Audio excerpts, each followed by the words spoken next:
এটা ছিল কালকের ব্লগ। কালকে সকাল থেকেই মনটা খুব ভালো ছিল। কতদিন পর ঠাকুরকে ভোগ দিয়ে পুজো দিয়েছি বলো তো।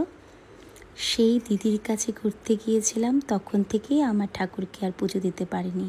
তারপর ইন্ডিয়াতে এসে শিফটিং করা নিয়েই বিজি হয়ে পড়েছি।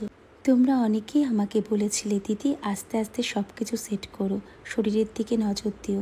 আসলে আমি এত তাড়াতাড়ি কেন ঘরটা সেট করতে চেয়েছিলাম জানো? কারণ যত তাড়াতাড়ি সম্ভব এই কোয়ার্টারে ঠাকুরের ঘরটাকে ভালো করে সেট করতে চেয়েছি। ইচ্ছে ছিল রবিবারের মধ্যেই ঠাকুর ঘরটা সেট করার, কিন্তু সেটা তো সম্ভব হলো না, একদিন লেটই হয়ে গেল। বাট পরে শুনলাম আজকের দিনটাও নাকি খুব ভালো। আজকে তো ছিল একাদশী। আর তোমাদের একটা কথা জানাই, কিছুদিন হলো আমি একাদশীতে ননভেজটা একদম ছেড়ে দিয়েছি, আর ভাতও খাই না এই দিনে, পিওর ভেজ খাই। তাই তো আজকে ভোগে ঠাকুরকে সুজির হালুয়া বানিয়ে দিলাম, না হলে আজকে ভোগে পরমান্ন বানিয়ে দিতাম। অনেক দিন পর না আজকে মনটা ভীষণ ভালো লাগছে। আর ওই কোয়ার্টারটাকেও না আস্তে আস্তে ভালোবাসতে শুরু করেছি। যখন কোয়ার্টারটা পুরো সাজানো হয়ে যাবে তখন দেখবে এই কোয়ার্টারটাকেও আমি আগের কোয়ার্টারের মতো ভালোবেসে ফেলবো।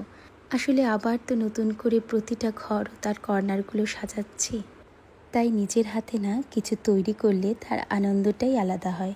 এই যেমন ধরো, ঠাকুরকে আমি প্রতি বৃহস্পতিবার নিজের হাতে ভোগ বানিয়ে নিবেদন করি, এটার আনন্দটাই আলাদা, তাই না বলো?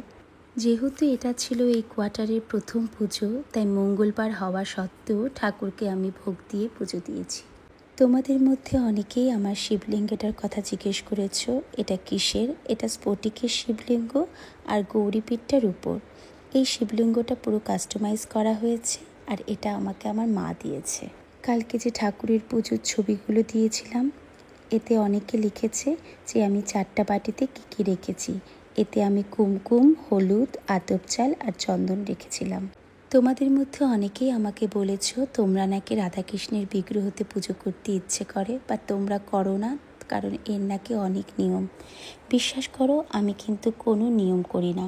আসলে আমার যখন বিয়ে হয়, আমার বিয়ের পরে আমার ঠাকুর বলতে প্রথম ঠাকুর ছিল আমার এই রাধাকৃষ্ণের মূর্তি। আর এই রাধাকৃষ্ণের বিগ্রহ আমি নিয়েছিলাম কিন্তু পানিপাত থেকেই।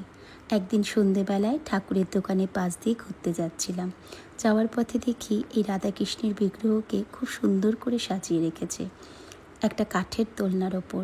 দেখে এত ভালো লাগছিল, আমি আমার হাজব্যান্ডকে বললাম এই রাধাকৃষ্ণের বিগ্রহকে বাড়িতে নিয়ে যাই, ওদের পুজো করব।